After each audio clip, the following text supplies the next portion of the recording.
Hello students, अस्सलाम वालेकुम and good morning. Myself Mirza Saad bag.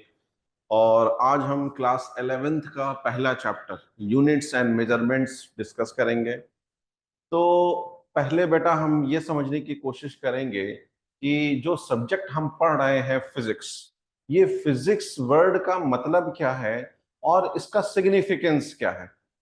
ये जो वर्ड है हमारे पास फिजिक्स, इसका मतलब क्या है, ये कहाँ से आया। तो बेटा पहली बात मैं आपको बताऊं कि फिजिक्स जो वर्ड है ना, ये एक ग्रीक टर्म है, फीसिस, वहां से डिराइव हुआ है। ऑलराइट, तो मैं लिख सकता हूं it is derived from Greek term. It is derived from Greek term physis. ये एक टर्म से डिराइव हुआ है जिसे हम फीसिस के नाम से जानते हैं, फीसिस। और इस टर्म फीसिस का अगर मैं आपसे कहूं कि मतलब क्या है, तो विच मीन्स नेचर। इस टर्म फीसिस का जो मतलब होता है वो होता है नेचर। मतलब फिजिक्स जो वर्ड आया है ये सिग्निफाई करता है, ये आपको बताता है नेचर के बारे में। जो कुछ नेचर में हो रहा है, जो कुछ नेचुरल फेनोमेना हो रहे हैं, उनके बारे में जब हम बात करते हैं तो हम एक्चुअली फिजिक्स पढ़ते हैं। जैसे आपने एक फेमस स्टोरी तो सुनी होगी कि सर आइजैक न्यूटन अपने एप्पल के ऑर्चर्ड में, बाग में बैठे थे। उन्होंने देखा कि एप्पल उनके ऊपर गिरा सर पे, और वो सोच में पड़ गए कि ये एप्पल टूट के मेरे सर पे नीचे क्यों गिरा। फिर उन्होंने इस पे रिसर्च करी और एट लास्ट उन्होंने एक बहुत ही important theory, law of gravitation को प्रपोज कर दिया।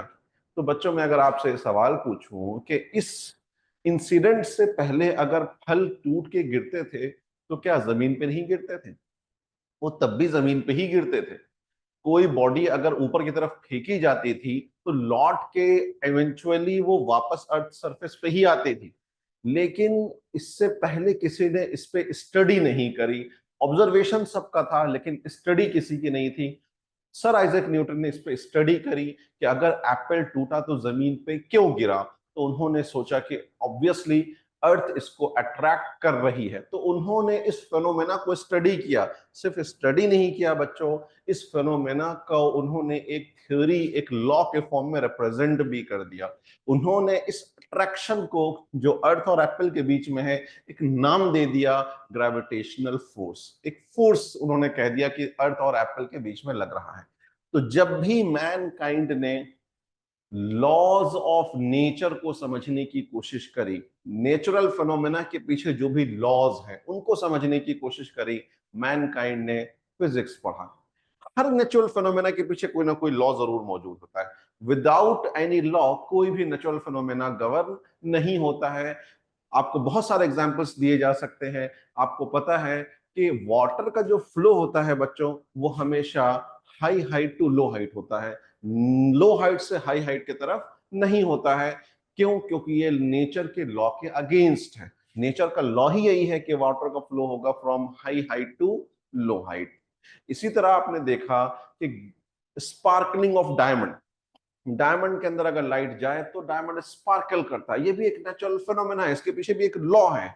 ऑलराइट, आप उस लॉ को अच्छी तरह जानते हैं, टोटल इंटरनल रिफ्लेक्शन, ये एक लॉ है। ऐसे बहुत सारे नेचुरल फिनोमेना है।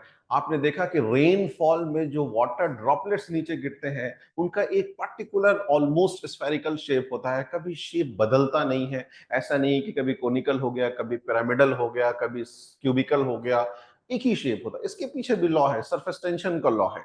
So whenever mankind tried to understand the law behind natural phenomena, he studied physics. तो फिजिक्स को सिंपली कहेंगे understanding the laws behind natural phenomena.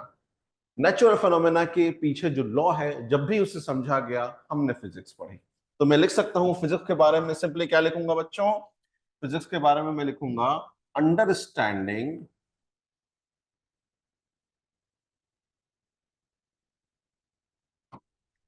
The laws behind natural phenomena. Natural phenomena जो कुछ nature में हो रहा है, natural phenomena is called physics.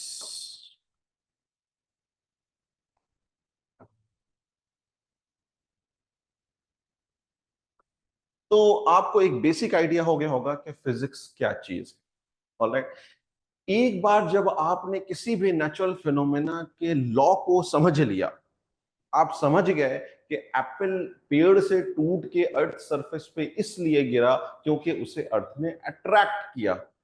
अब अगला टास्क शुरू होता है कि इस लॉ को जिसे आपने समझा है, अब इसे आपको एक्सप्रेस करना है, इसे आपको बताना है, दुनिया को बताना है। तो आपने समझा, सर आइजैक न्यूटन ने समझा कि अर्थ इसलिए अर्थ सरफेस एप्पल इसलिए अर्थ सरफेस पे गिरा क्योंकि एप्पल को अर्थ ने अट्रैक्ट किया। लेकिन इन्होंने इसे एक्सप्रेस किया, लोगों को बताया कि अर्थ ने एप्पल के ऊपर एक अट्रैक्टिव फोर्स लगाया, एक वर्ड दिया, फोर्स। इससे पहले ये वर्ड अर्थ के रेफरेंस में यूज नहीं होता था। ऑलराइट, तो जब आप किसी नेचुरल फिनोमेना को एक बार समझ जाते हैं, तो अब अगला जो टास्क होता है वो ये होता है कि उस नेचुरल फिनोमेना के पीछे जो लॉ है उसको एक्सप्रेस करना। और लॉ को एक्सप्रेस करने के लिए हम यूज करते हैं फिजिकल क्वांटिटी। फिजिकल क्वांटिटी एक क्वांटिटी है जिसकी हेल्प से हम लॉ को, जो नेचुरल फिनोमेना को गवर्न कर रही है, उसको हम एक्सप्रेस करते हैं, रिप्रेजेंट करते हैं। ऑलराइट बच्चों, तो अब हम डिफाइन करेंगे फिजिकल क्वांटिटी। अगर हम कहें कि फिजिकल क्वांटिटी क्या होती है, physical quantity,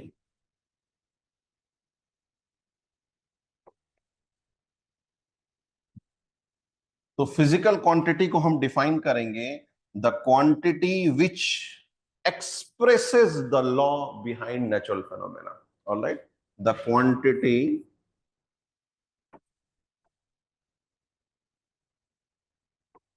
which expresses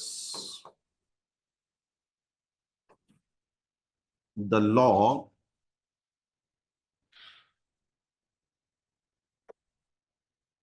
behind natural phenomena।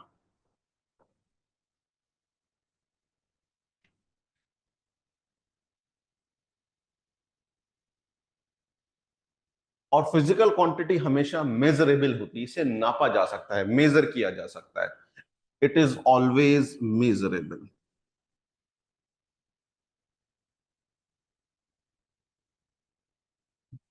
Measurable.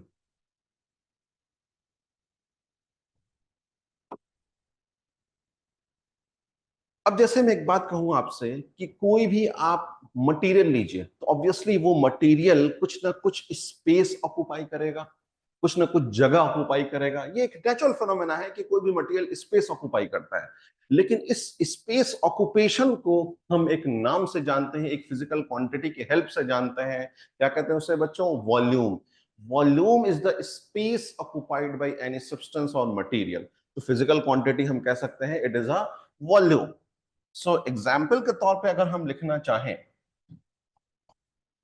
Example हम लिख सकते हैं वॉल्यूम फिजिकल क्वांटिटी का, मेजरेबल है। ऑलराइट बच्चों, इसके अलावा कोई सब्सटेंस कितना भारी है, कितना हल्का है, ये भी एक नेचुरल फिनोमेना है। कुछ चीजें भारी होती हैं, कुछ चीजें हल्की होती हैं, तो उसको भी तो आपको एक्सप्रेस करना आना चाहिए ना कि ये चीज हेवी है, ये चीज लाइट है। जैसे आपने कोई भी सब्सटेंस लिया, वो आपको हाथ में लेने पे हल्का महसूस होता है। कोई और सब्सटेंस लेंगे, वो आपको हाथ में लेने पे भारी महसूस होता है। तो ये जो हेवीनेस या लाइटनेस है, इसको भी हम एक फिजिकल क्वांटिटी के टर्म्स में एक्सप्रेस करते हैं, जिसे हम कहते हैं डेंसिटी। ऑलराइट, तो density is also a physical quantity.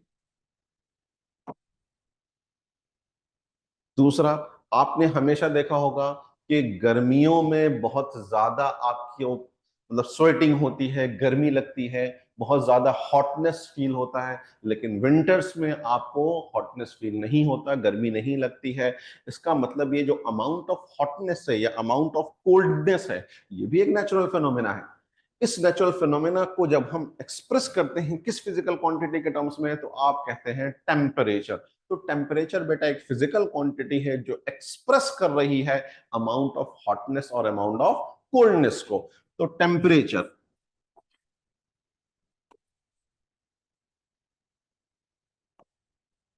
Alright.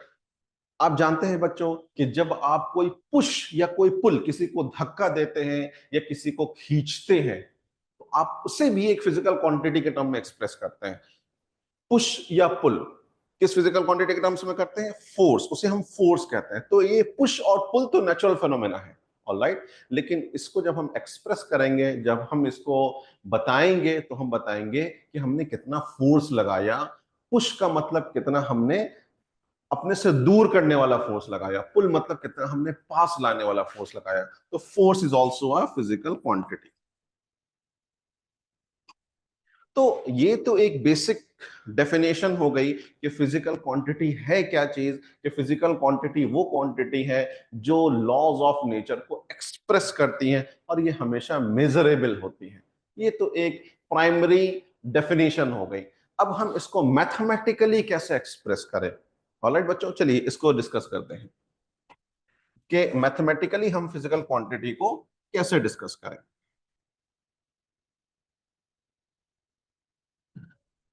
तो मैं लिख सकता हूं मैथमेटिकली,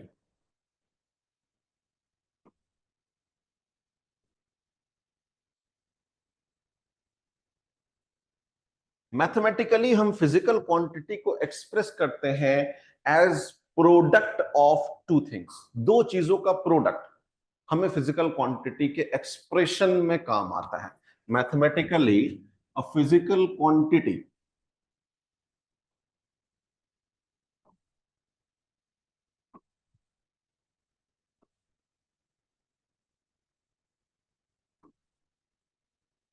इज एक्सप्रेस्ड एज, जैसे अगर मैं एक फिजिकल क्वांटिटी मास के बारे में बात करूं बच्चों, कि आपने घर से निकले और शॉप पे गए और आपने कुछ सामान खरीदा, लाइक समझ लीजिए आपने राइस खरीदा। तो आपने शॉपकीपर से कहा 5 kg राइस। तो आपने फिजिकल क्वांटिटी मास को बेटा किस टर्म में बताया? आपने उस मास को बताया 5 kg। आपने दो चीजों का प्रोडक्ट लिया, एक आपने नंबर का कोई चूज किया, कोई नंबर, और साथ में आपने एक यूनिट को लिया। दो चीजों के प्रोडक्ट को जब आप दो टर्म्स के प्रोडक्ट लेते हैं जिसमें से एक नंबर है और एक यूनिट है, तो मैथमेटिकली आप फिजिकल क्वांटिटी को एक्सप्रेस करते हैं। इसी तरह अगर मैं पूछूं कि आप कितनी देर से पढ़ रहे हैं, तो आप बोलेंगे ऑलमोस्ट 15 मिनट्स। तो कितनी देर से पढ़ रहे हैं मतलब मैंने आपसे टाइम पूछा। तो टाइम फिजिकल क्वांटिटी है, लेकिन उसको जब आपने एक्सप्रेस किया तो as product of a number, एक नंबर लिया और साथ में एक यूनिट लिया आपने, ऑलराइट। तो किसी भी फिजिकल क्वांटिटी को मैं अगर पूछूं कि आपने फोर्स कितना लगाया किसी बेंच को स्लाइड करने में, उसे आगे बढ़ाने में, आप कहेंगे 100 न्यूटन। तो आपने एक नंबर का चूज किया और साथ में एक यूनिट चूज करी आपने। तो फिजिकल क्वांटिटी को जब बेटा हम मैथमेटिकली एक्सप्रेस करते हैं, तो हम एक नंबर और एक यूनिट यूनिट का प्रोडक्ट लेते हैं।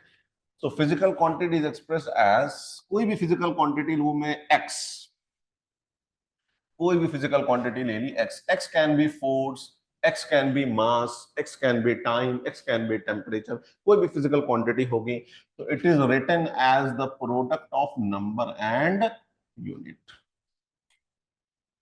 Where n is a number, real number, कोई भी रियल नंबर हो सकता है, where n is a real number and u is a unit. और ये जो यू है, and u is a unit. जैसे एक बात मैं आपसे कहूं कि आपके घर से इमेज क्लासेस की दूरी कितनी है, तो आप मुझे कुछ कहेंगे सर 100 मीटर्स। जैसे मैं आपसे कहूं कि मुझे डिस्टेंस बताइए कि आपके घर से इमेज क्लासेस की दूरी कितनी है, तो आप मुझे कहेंगे कुछ लोग सर 100 मीटर से जो पास रह रहे होंगे, कुछ कहेंगे कि नहीं सर हमारी दूरी तो 5 किलोमीटर है। जो अदर स्टेट्स में होंगे वो और ज्यादा बोलेंगे, कहेंगे नहीं सर हमारी तो 700 किलोमीटर है। तो बेटा देखिए, जब आपने डिस्टेंस को एक्सप्रेस किया तो आपने दो चीजों की हेल्प ली, एक नंबर और एक यूनिट, एक नंबर और एक यूनिट, फिर एक नंबर एक यूनिट। तो आपने किसी भी फिजिकल क्वांटिटी को जब रिप्रेजेंट करना है बच्चों, तो आपको प्रोडक्ट लेना पड़ेगा दो चीजों का, एक नंबर का और एक साथ में यूनिट का लेना पड़ेगा। ऑलराइट, अब एक बात ऑब्जर्व करिए, अगर आप अलीगढ़ में हैं और आपके घर से कोचिंग की जो डिस्टेंस है, एग्जाम्पल के तौर पे लिखें, डिस्टेंस एक फिजिकल क्वांटिटी है और आपके घर से कोचिंग की जो डिस्टेंस है वो मैं मान लेता हूं 5 किलोमीटर। ऑलराइट, तो आपने फिजिकल क्वांटिटी डिस्टेंस को एक यूनिट 5 और एक नंबर 5 और एक यूनिट किलोमीटर में रिप्रेजेंट कर दिया। ऑलराइट, क्या आप इसको ऐसे नहीं लिख सकते, it is equal to 5,000 metre? बिल्कुल लिख सकते हैं आप। इसको आप ऐसे भी लिख सकते हैं, it is equal to 5 lakh centimetre, क्योंकि मुझे पता है 1 किलोमीटर में 1,000 मीटर होता है और 1 मीटर में 100 सेंटीमीटर होते हैं। ऑलराइट, तो मैंने डिस्टेंस को पहले किलोमीटर में मेंशन किया, फिर मैंने मीटर में किया, फिर मैंने सेंटीमीटर में किया। अब बच्चों एक बात बताइए कि यूनिट तो मैंने अलग अलग कर ली, पहले मैंने एक बड़ी यूनिट ली, किलोमीटर एक बड़ी यूनिट है, बहुत दूर चलने के बाद 1 किलोमीटर आएगा। मीटर एक छोटी यूनिट है, थोड़ी दूर चलने पे आ जाएगा। सेंटीमीटर उससे छोटी यूनिट है। तो जैसे जैसे यूनिट छोटी हो रही है, देखिए यूनिट जैसे जैसे छोटी हो रही है, नंबर बच्चों क्या हो रहा है, 5 से 5,000 हो गया, फिर 5 लाख हो गया, नंबर बढ़ता जा रहा है। जैसे जैसे मैं यूनिट को छोटा कर रहा हूं, नंबर बढ़ता जा रहा है। इसका मतलब किसी भी फिजिकल क्वांटिटी को जब आप एक्सप्रेस करते हैं तो नंबर और यूनिट ये दोनों इनवर्सली प्रोपोर्शनल होते हैं, एक बढ़ेगा तो दूसरा घटेगा। Alright, number is inversely proportional to unit, आप इसको लिख सकते हैं, number is inversely proportional to unit. लेकिन इन दोनों का जो प्रोडक्ट है ना, नंबर और यूनिट तो आपस में इनवर्सली प्रोपोर्शनल है, लेकिन इनका जो प्रोडक्ट है, प्रोडक्ट मतलब नंबर मल्टीप्लाइड बाय यूनिट, ये कांस्टेंट रहेगा। ये आप अलग अलग यूनिट्स में भी लिखेंगे तो देखिए 5 किलोमीटर, ये प्रोडक्ट सेम है, 5,000 मीटर, भले एक चीज छोटी हुई दूसरी बढ़ी है, लेकिन प्रोडक्ट तो सेम है, मल्टीप्लीकेशन तो सेम है। तो product of number and unit remain constant, वो कांस्टेंट रहता है। तो मैं लिख सकता हूं कि n multiplied by u, product of number and unit, is constant. अलग अलग नंबर अलग अलग यूनिट तो आप ले सकते हैं, लेकिन जब उसका प्रोडक्ट लेंगे तो वो कांस्टेंट होगा। ऑलराइट, या मैं इसको ऐसे भी कह सकता हूं कि आपने एक सिस्टम ऑफ यूनिट में लिखा तो नंबर था 5 और यूनिट था किलोमीटर, तो N1 is 5, U1 is kilometre. जब आपने दूसरे सिस्टम में लिखा तो नंबर N2 वो कितना हो गया बेटा, 5,000, और दूसरा यूनिट U2 हो गया मीटर। लेकिन इनका product N1 U1 is equal to N2 U2। इसको अगर मैं कह दूं ये N1 है और ये U1 है, इसको कहूं ये N2 है 5,000 और ये U2 है, तो बेटा प्रोडक्ट तो कांस्टेंट है ना। तो मैं लिख सकता हूं N1 U1 N1 U1 is equal to N2 U। किसी भी फिजिकल क्वांटिटी के लिए नंबर और यूनिट का प्रोडक्ट किसी भी सिस्टम ऑफ यूनिट में कांस्टेंट रहता है, सेम रहता है।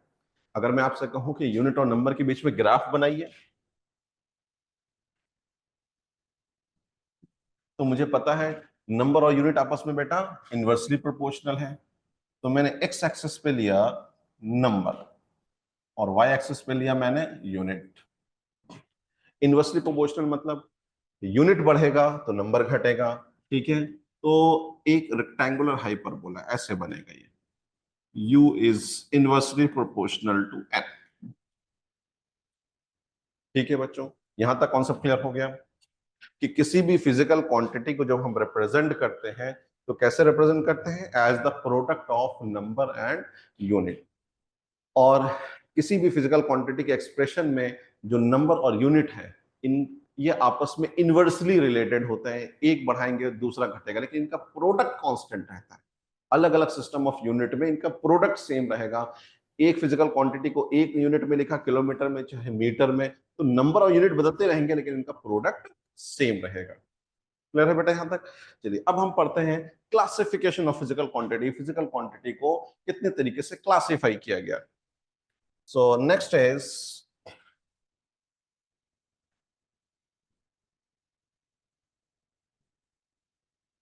क्लासिफिकेशन।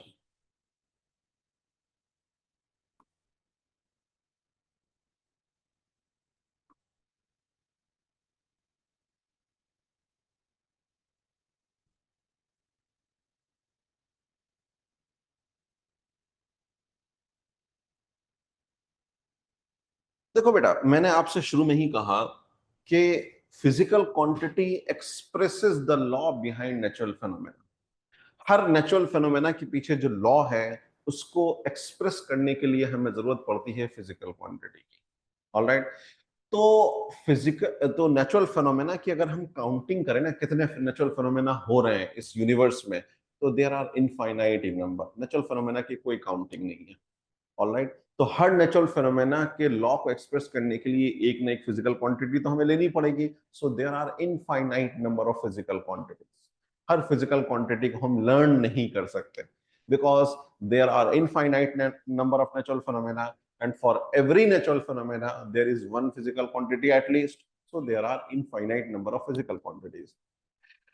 तो इस प्रॉब्लम को सॉल्व करने के लिए कि फिजिकल क्वांटिटीज को हम कैसे मेमोराइज करें, तो हमने क्या किया, फिजिकल क्वांटिटी को दो कैटेगरी में क्लासिफाई कर दिया गया। एक कैटेगरी को हमने कहा फंडामेंटल और बेस क्वांटिटी। एक कैटेगरी को हमने कहा फंडामेंटल और बेस क्वांटिटी।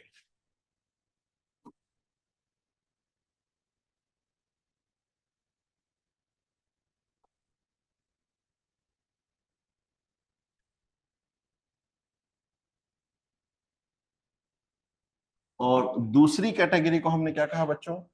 दूसरी कैटेगरी को हमने कहा डिराइव्ड क्वांटिटी।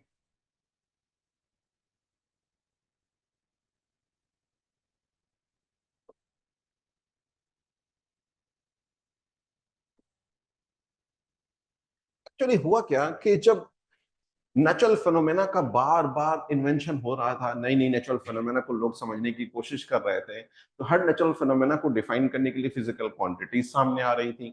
तो फिजिसिस्ट के बीच में एक बड़ा कंफ्यूजन क्रिएट हुआ कि अगर हम ऐसे ही नेचुरल फिनोमेना को, नया नया नेचुरल फिनोमेना को समझते जाएंगे, नई नई फिजिकल क्वांटिटीज को फॉर्मुलेट करते जाएंगे, तो हम कैसे मेमोराइज करेंगे, हम कितनी फिजिकल क्वांटिटीज को याद रख सकते हैं। तो एक कॉन्फ्रेंस हुई जेनेवा में। उस कॉन्फ्रेंस में ये डिसाइड हुआ कि अगर हम सिर्फ फंडामेंटल क्वांटिटीज को लर्न कर लें तो हम बाकी दुनिया की सारी फिजिकल क्वांटिटी डिराइव कर सकते हैं। फंडामेंटल और बेस क्वांटिटी नाम ही इसलिए रखा गया क्योंकि ये सारी फिजिकल क्वांटिटीज का बेस है, ये सारी फिजिकल क्वांटिटीज की बुनियाद है, ये अपने आप में कंप्लीट है, इनको किसी की जरूरत नहीं। जैसे मैं एक बात कहूं आपसे, चलिए मैं अभी डिफाइन करता हूं कि फंडामेंटल और बेस क्वांटिटी क्या होते हैं। ऑलराइट बच्चों, तो पहले इसको एक्सप्लेन करते हैं, फंडामेंटल और बेस क्वांटिटी। तो पहले हेडिंग डालते हैं फंडामेंटल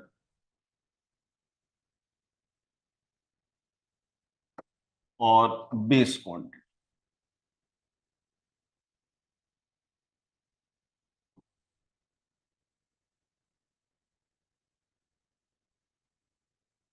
जैसे बच्चों इसको आप ऐसे समझिए कि आप ट्रैवल कर रहे हैं, ठीक है? जब आप ट्रैवल कर रहे हैं तो आपने कुछ दूरी तय करी, जिसे हम कहते हैं डिस्टेंस। तो बेटा डिस्टेंस बताने के लिए ना आपको किसी फिजिकल क्वांटिटी की अलग से जरूरत नहीं पड़ेगी, जितनी दूरी आप चले आपने बता दिया। इसी तरह अगर आप कोई काम कर रहे हैं तो उस काम में कितना टाइम कंज्यूम हुआ, ठीक है, 1 दिन लगा, 2 दिन लगा, 10 मिनट लगा, इस तो टाइम को बताने के लिए ना आपको किसी अलग फिजिकल क्वांटिटी की जरूरत नहीं पड़ेगी। ये आप डायरेक्टली बता सकते हैं कि हाँ इस काम में इतना टाइम कंज्यूम हुआ। इस तरह टेम्परेचर, टेम्परेचर को बताने के लिए आपको किसी अलग फिजिकल क्वांटिटी की जरूरत नहीं पड़ेगी। हॉटनेस या कोल्डनेस को देख के ही आप बता देंगे। ऐसी फिजिकल क्वांटिटी जिनको बताने के लिए हमें किसी और फिजिकल क्वांटिटी की रिक्वायरमेंट ना हो, वो अपने आप में ही डिफाइंड हो, कंप्लीट हो अपने आप में उनका डेफिनेशन, ऐसी फिजिकल क्वांटिटी को हम कहते हैं फंडामेंटल या बेस क्वांटिटी। ठीक है, तो हम बच्चों लिखेंगे क्वांटिटीज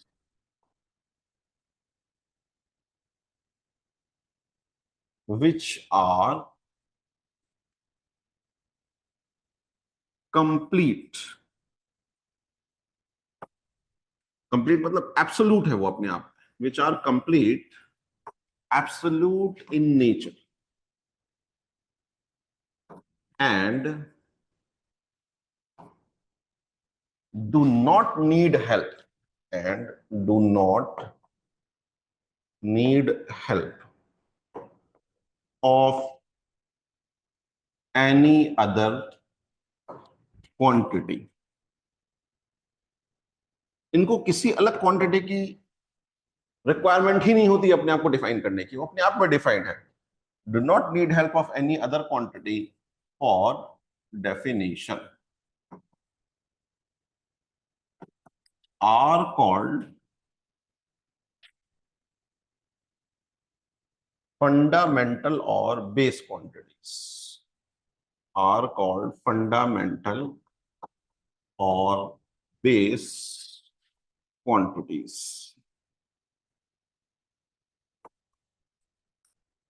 ऐसी क्वांटिटी जो अपने आप में कंप्लीट डेफिनेशन रखती है, उनको डिफाइन करने के लिए किसी की हेल्प की जरूरत नहीं, उसे हम कहेंगे फंडामेंटल या बेस क्वांटिटी। एग्जांपल्स की अगर बात करें बच्चों, एग्जांपल्स, तो मेरी बात याद रखिए, ऐसी फिजिकल क्वांटिटी 7 है। 7 फंडामेंटल क्वांटिटी अगर आपको याद है, आप दुनिया की कोई भी फिजिकल क्वांटिटी डिफाइन कर सकते हैं। ठीक है, जिसमें से लेंथ है, mass, time, temperature,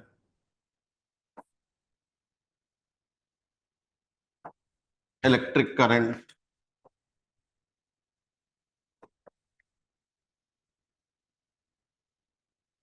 amount of substance, जब हम आयंस को या एटम्स को रिप्रेजेंट करते हैं, amount of substance,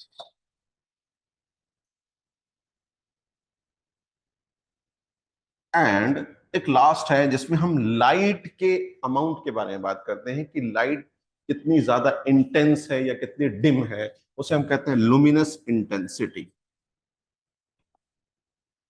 luminous intensity.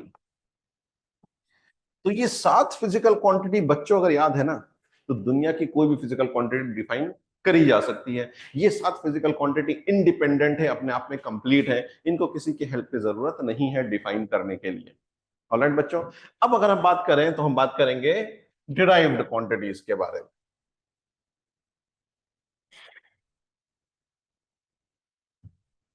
अब हम बात करेंगे डिराइव्ड क्वांटिटीज के बारे में।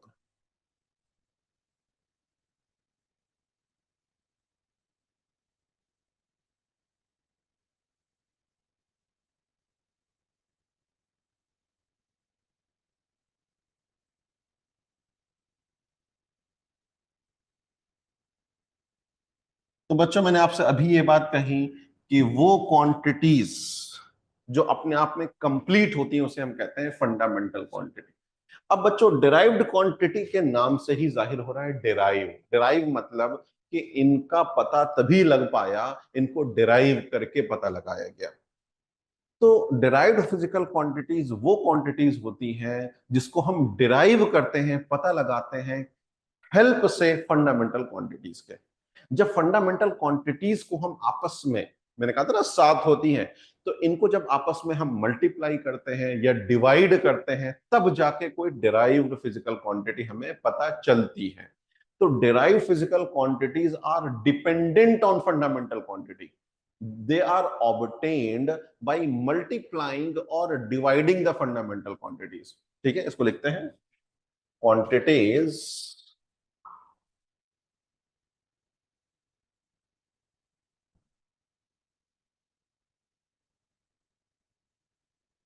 which are obtained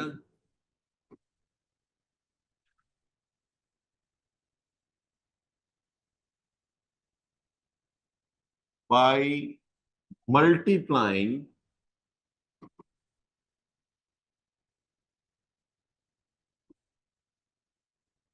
or dividing the fundamental quantities।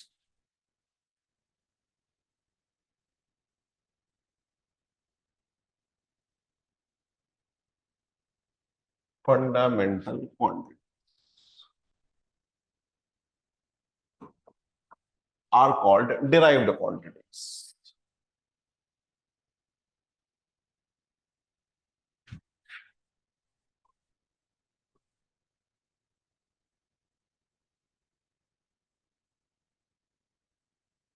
तो बच्चों डिराइव्ड क्वांटिटी को हम तभी डिफाइन कर पाएंगे जब हम फंडामेंटल फिजिकल क्वांटिटी की हेल्प लेंगे। मतलब डिराइव्ड क्वांटिटी डिपेंड करती है किस पे? फंडामेंटल क्वांटिटी पे। तो हम लिखेंगे they are dependent on fundamental quantities.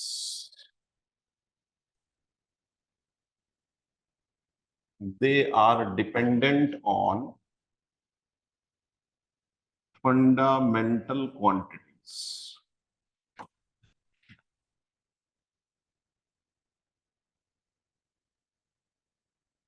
For their definition.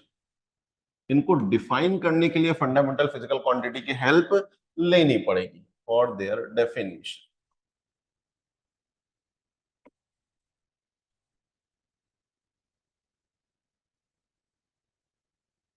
जैसे एग्जाम्पल के टर्म्स में हम बात करें तो बेटा, अगर हम बात करें सबसे पहले मान लो स्पीड की।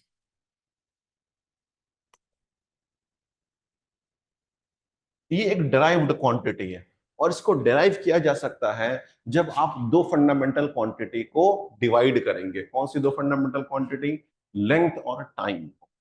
तो स्पीड की डेफिनेशन तभी कंप्लीट है जब आप दो फंडामेंटल क्वांटिटी को डिवाइड करेंगे, लेंथ डिवाइडेड बाय टाइम, तभी कंप्लीट है। तो एक डायरेक्ट फिजिकल क्वांटिटी हो गई।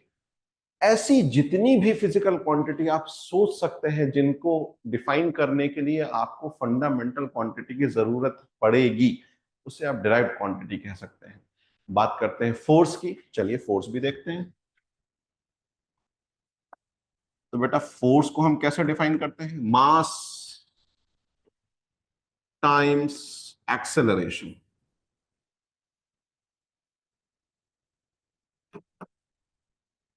रफली अगर बात करूं तो मैं इसको ऐसे भी लिख सकता हूं, F is equal to M A. मतलब मास मल्टीप्लाइड बाय, बेटा एक्सेलरेशन क्या होता है? Change in velocity divided by time, ये होता है वेलोसिटी बाय टाइम।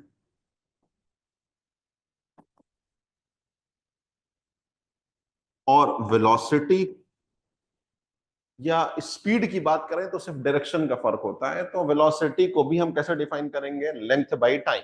ठीक है, तो हम इसको लिख सकते हैं मास मल्टीप्लाइड बाय, बेटा वेलोसिटी को हम डिफाइन करेंगे लेंथ डिवाइडेड बाय टाइम। ये वेलोसिटी हो गया, फिर से डिवाइडेड बाय टाइम। तो बेटा ध्यान से देखिए हमने कैसे डिफाइन किया फोर्स को? मास मल्टीप्लाइड बाय लेंथ और नीचे आ गया दो बार टाइम, मतलब टाइम का स्क्वायर आ गई। तो आपने तीन फिजिकल क्वांटिटी की मदद ली, तीन फंडामेंटल फिजिकल क्वांटिटी की मदद ली, तब जाके आप एक डिराइव्ड फिजिकल क्वांटिटी बता पाए। बच्चों कौन सी तीन फंडामेंटल फिजिकल क्वांटिटी की मदद ली आपने? एक आपने मास की मदद ली, लेंथ, टाइम। इनको आपस में मल्टीप्लाई किया, डिवाइड किया, ठीक है, तब जाके आपको फोर्स डिफाइन हुआ। ठीक है बच्चों, हम और भी बहुत सारी फिजिकल क्वांटिटी डिफाइन कर सकते हैं अगर हम फंडामेंटल फिजिकल क्वांटिटी को मल्टीप्लाई या डिवाइड करते हैं। कुछ एग्जांपल्स और लेते हैं।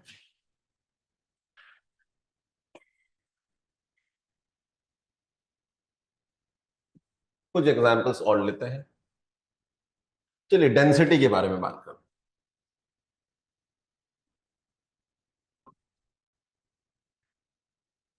डेंसिटी के बारे में बात करें तो बेटा डेंसिटी को आप कैसे डिफाइन करते हैं? मास डिवाइडेड बाय वॉल्यूम, आप ऐसे डिफाइन करते हैं। ठीक है बच्चों, अब इसको थोड़ा और मॉडिफाई करिए तो ये हो जाएगा मास डिवाइडेड बाय लेंथ का cube. Length into breadth into height होता है, तो लेंथ का क्यूब, लेंथ भी एक लेंथ है, ब्रेथ भी लेंथ है, हाइट भी एक लेंथ है, तो लेंथ का क्यूब। मतलब आपने बच्चों देखिए दो फिजिकल क्वांटिटी की हेल्प ली जब जाकर डेंसिटी डिफाइन हुई। मास की हेल्प ली और लेंथ की पावर 3 से उसको डिवाइड किया, तो ये भी एक ड्राइव्ड फिजिकल क्वांटिटी है। तो मेरी बात यही आपको समझाने की कोशिश कर रहा हूं कि डिराइव फिजिकल क्वांटिटी को अगर आपको डिफाइन करना है तो आपको हेल्प लेनी पड़ेगी फंडामेंटल फिजिकल क्वांटिटी की। एग्जांपल और लेते हैं, मोमेंटम।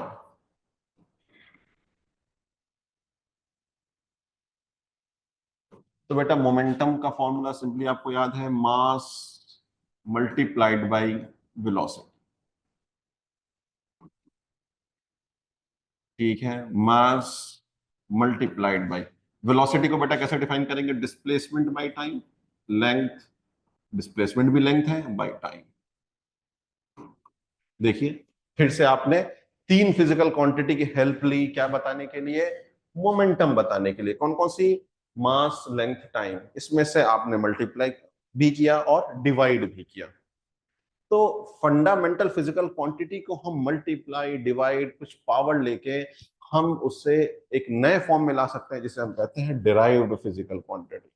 ठीक है बच्चों, फंडामेंटल क्वांटिटीज और डिराइव्ड फिजिकल क्वांटिटी के अलावा दो और फिजिकल क्वांटिटी हैं। ठीक है, ये अलग से ट्रीट किए जाते हैं, इन्हें हम कहते हैं सप्लीमेंट्री क्वांटिटीज। ये इसको मैं नोट में लिखूंगा, इसे कहते हैं हम सप्लीमेंट्री क्वांटिटीज। ये ना फंडामेंटल में आते हैं ना डिराइव्ड में आते हैं।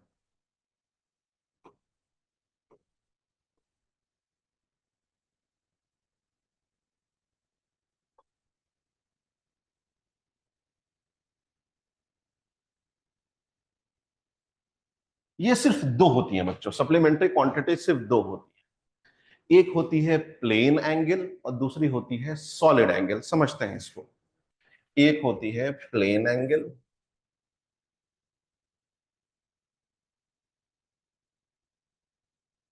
प्लेन एंगल क्या है? कोई बॉडी अगर बेटा सर्कुलर मोशन में है, कोई बॉडी सर्किल में मूव कर रही है, तो ऑब्वियसली उस सर्किल का कुछ रेडियस होगा। और वो बॉडी जब मूव करेगी तो along the arc, along the circular arc तो मूव करेगी। तो कितनी लेंथ वो बॉडी चली उसे हम कहेंगे आर्क लेंथ। जितनी लेंथ वो बॉडी चली उसे हम कहेंगे आर्क लेंथ, जो कि ये है जो इस लाइन से शो कर रहा है, ये ये कहलाएगा आर्क लेंथ। तो आर्क लेंथ कितना एंगल सबटेंड कर रहा है सेंटर पे, ये थीटा, जब बॉडी सर्किल में मूव कर रही है। जितना बॉडी ने सर्किल के सरकमफ्रेंस पे मूव किया तो उस लेंथ ने सेंटर पे कितना एंगल सबटेंड किया। मैं आपको बता सकता हूं, या आप जानते भी हैं कि अगर आधा सर्किल कंप्लीट करेगा तो एंगल हो जाएगा 180 डिग्री, पाई रेडियन। पूरा सर्किल कंप्लीट करेगा तो ये एंगल हो जाएगा 360 डिग्री या 2 पाई रेडियन। दो बार सर्कुलर मोशन कंप्लीट कर ले तो आपको पता है फिर 720 डिग्री या 4 पाई रेडियन।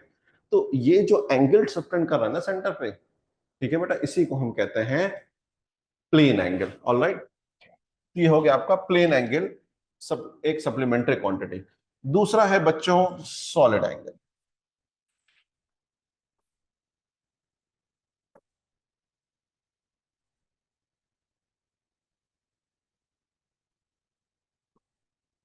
सॉलिड एंगल बेटा एक थ्री डायमेंशनल फिगर है कि आपने एक स्फेयर लिया, ठीक है, एक स्फेयर लिया, स्फेयर जैसे फुटबॉल है, एक स्फेयर है, स्फेयर में से आपने एक एरिया कट करके बाहर निकाल दिया।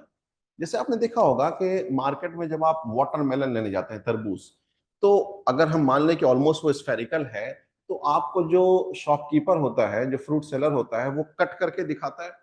जो कट करके निकालता है बेटा बाहर, तो एक आपको सरफेस एरिया निकालता है जो कि कोन की शेप में आ जाता है सेंटर में। ऑलराइट, एक वो सरफेस एरिया बाहर निकालता है जो कि कोन के शेप में आ जाता है, कुछ ऐसे। और वो सेंटर पे ना एक कोनिकल एंगल बना रहा होता है, सेंटर पे वो एक कोनिकल एंगल बना रहा होता है। तो ये जो कोनिकल एंगल सेंटर पे बना ना, ये थ्री डायमेंशनल होता है। इसको हम बोलते हैं सॉलिड एंगल। इसको हम रिप्रेजेंट करते हैं ओमेगा से, ओमेगा, इसका नाम है ओमेगा। तो जब स्फेयर में से आप किसी एरिया को कट करके निकालें, वो कटा हुआ एरिया जितना सेंटर पे एंगल सबटेंड करेगा, वो एक थ्री डायमेंशनल एंगल होगा। उस एंगल को हम बोलते हैं सॉलिड एंगल। ये बेटा एरिया है पूरा, ये पूरा एक एरिया है, ये एक एरिया है। ऑलराइट, प्लेन एंगल में सिर्फ एक सर्किल में मूव कर रहे थे, टू डायमेंशन में मूव कर रहे थे, तो एक लेंथ आ रही थी। ये एक लेंथ है सिंपल, बस ये लेंथ है, लेंथ ऑफ आर्क। लेकिन सॉलिड एंगल में पूरा एक एरिया बाहर आएगा। ठीक है बच्चों, तो ये तो क्लासिफिकेशन हमने कर दिया फंडामेंटल क्वांटिटीज और डिराइव्ड क्वांटिटीज का। फिजिकल क्वांटिटी को हमने समझ लिया।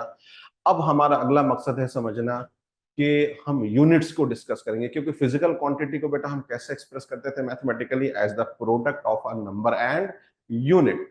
तो हमने फिजिकल क्वांटिटी को डिस्कस किया। अब हम फिजिकल क्वांटिटी के एक्सप्रेशन में एक नंबर और एक यूनिट आता है, यूनिट को हम इंशाल्लाह नेक्स्ट लेक्चर में डिस्कस करेंगे, समझेंगे। Thank you so much.